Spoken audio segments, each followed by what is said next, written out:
This is Sound Discovery, a channel created by students of University of St. Joseph.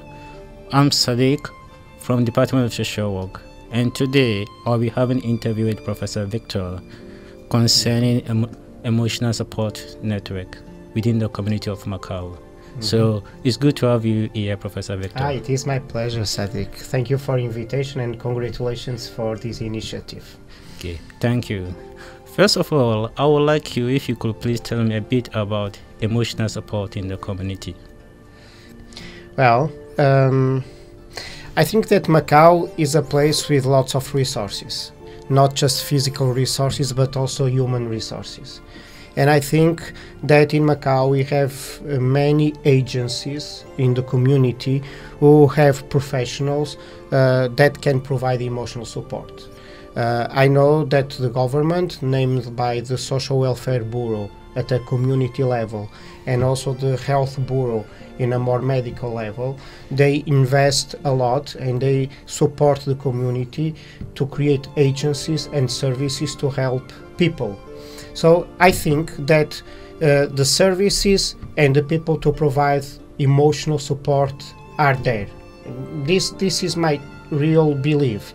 And when I compare to my experience in other countries, namely from Portugal, where I came from, I can clearly see that in Macau, for the amount of people and for the needs, we have lots of resources: social workers, counselors, psychologists, religious organizations, or many social services. So I think that the services are there. And what might be missing, and that this is my personal perspective, is to match the service provider and the service user. What I think that what is not working well is to put together those who are providing the service and those who need it. And this might be related, from my point of view, to two problems that we have in Macau. First, what is called the help-seeking behavior. Not necessarily the foreigner communities, but also the foreigner communities because of different reasons. But the Chinese communities, they have this culture of faith, and it's a bit hard or difficult to ask for help. So we might have many people suffering alone without being willing to take the move to do the necessary steps to ask for help. And that might be one of the problems. And there are many studies about the help-seeking behaviors of Asian people, and that might be one of the obstacles for people who are suffering emotionally not to ask for help. But on the other hand, what I also think, and it's my experience, I also think that the social organizations are not enough proactive in trying to reach those who are in need of help. My perspective is that in most of the cases we have the agencies, we have the services, we have the staff, but they are there waiting for the service users to come to ask for help.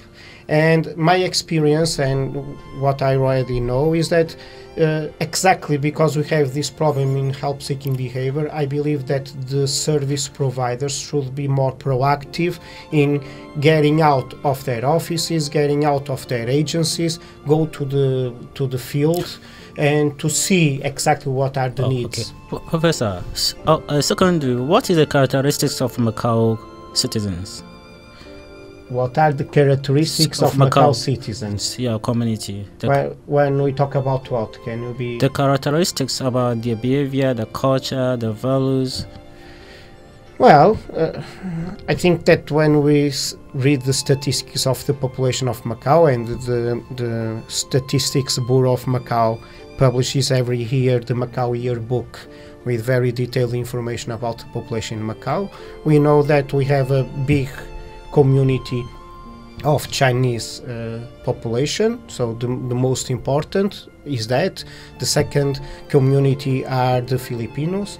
We also know that the Filipinos work mostly as domestic workers, and then we have many other small communities in Macau, and Macau indeed so is a majority population of Chinese with a diverse, very different Western and Asian communities of other people living here. So this is the general idea. So what will be the effect of the community of Macau losing emotional support during the post-pandemic? I think that, and I told this recently to a journalist in a newspaper. I think that the post-pandemic didn't arrive to Macau yet, so we are still during the pandemic. Okay. And from my point of view, the population in Macau is very supportive and calm and following the instructions of the government. So my impression is that at this moment, people are still in a kind of, let's see, let's follow. I will not think too much. Let's follow what the government will say, and then we will see. So at this moment, my perspective is that most of the population is just following. Of course, that we have expatriates. We have people from overseas that they are feeling deep the fact that they cannot leave Macau or they cannot visit their relatives, and they might feel this in a different way. And I think I have the idea that many of those people are leaving Macau. But my perspective is that most of people of Macau, they try to collaborate with the measures of the government, and we are still during the pandemic. I believe that it will be in the post-pandemic, when the pandemic really will finish in Macau, all these restrictions, that we will see the impact. I think that people will start to look back and to see the things that I could have done and I didn't do, the experience that I was supposed to have and I didn't have, and then we will see what will be the impact. Okay, Professor, what do you think is the best approach in addressing suicide problem in Macau? The best approach to suicide problem in Macau, from my point of view, is to never let people alone, to make people feel that they have someone close to them. And I think that is not just so much a question of training, it's also that. It's important that the people who are providing primary services like social workers, but also teachers, for instance, because they are dealing directly with the kids in the schools, or other staff who deals directly with people, they should have some training to identify signs of alarm.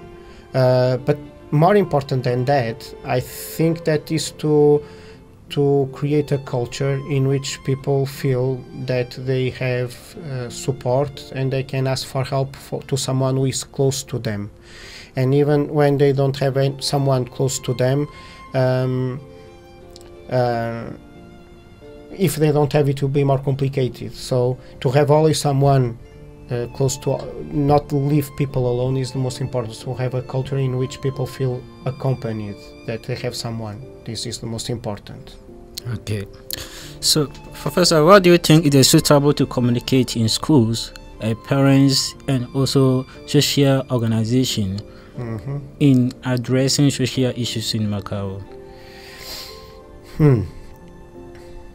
Well, again, I think it's a question of attitude and culture. And for me, a culture of collaboration should be what is implemented in the schools, but between the schools and the families, between the schools and the staff of the school among them.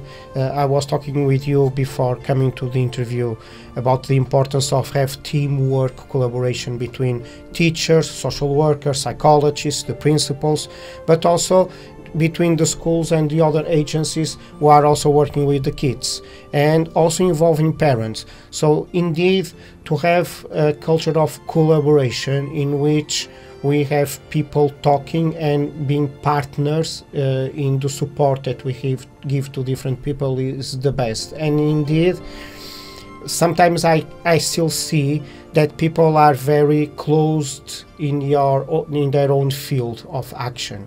The social workers doing their work, the psychologists doing their work, the school and the teachers believing that they are the experts and not that the parents should be part of the process of education.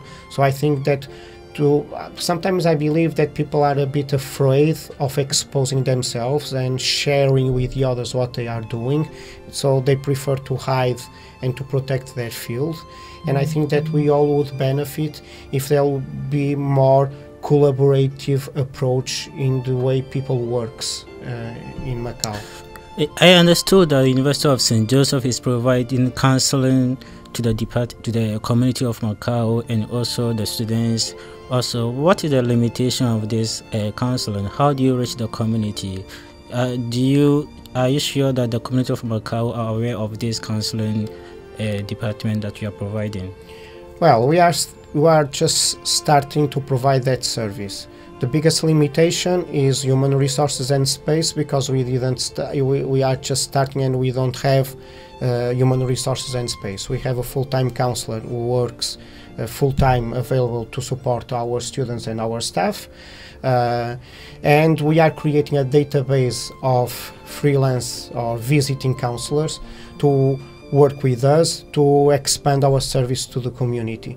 When we'll have more resources, so I think that we need to do one thing at once. When we have more physical resources and more human resources, so we can communicate to the community that we have this service more available. Up to now, our counseling service indeed is open to the community, but we are not expanding too much because we don't have physical and human resources to attend many people. So what is the limit affecting the aid? The limit affecting the aid? The aid, the helping. Yeah, the limit affecting the aid. The limits. Yeah. The difficulties. Yeah, the obstacles. Yeah. Affecting the help.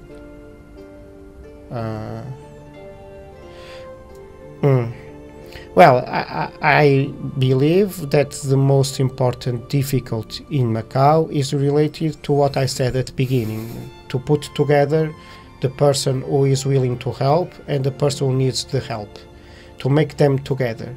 That is the main difficulty. I believe that when they are together, things might happen. And I believe that there are many people who are in need or might need help, but they don't give the necessary steps to have help. And the helpers are not giving also steps to approach them. So I think that is the most difficult, to put together the two of them, the one who needs help and the one who is willing to give that help. Okay, thank you very much. So before we close, Professor, what will you tell the audience? What I would like to tell to the audience, in Portugal we had a very famous actor, a comedian, that when he had a cancer and he knew that he would die, and a few days before dying he talked to the TV and he said, "I really want to ask you for an important favor. Please make me a favor." And the favor is, please be happy, okay? Is that? Thank you very much. It's good to have you here. Okay. Thank you very much. Thank you so much, Sadik. It was a pleasure. Bye-bye. Bye-bye.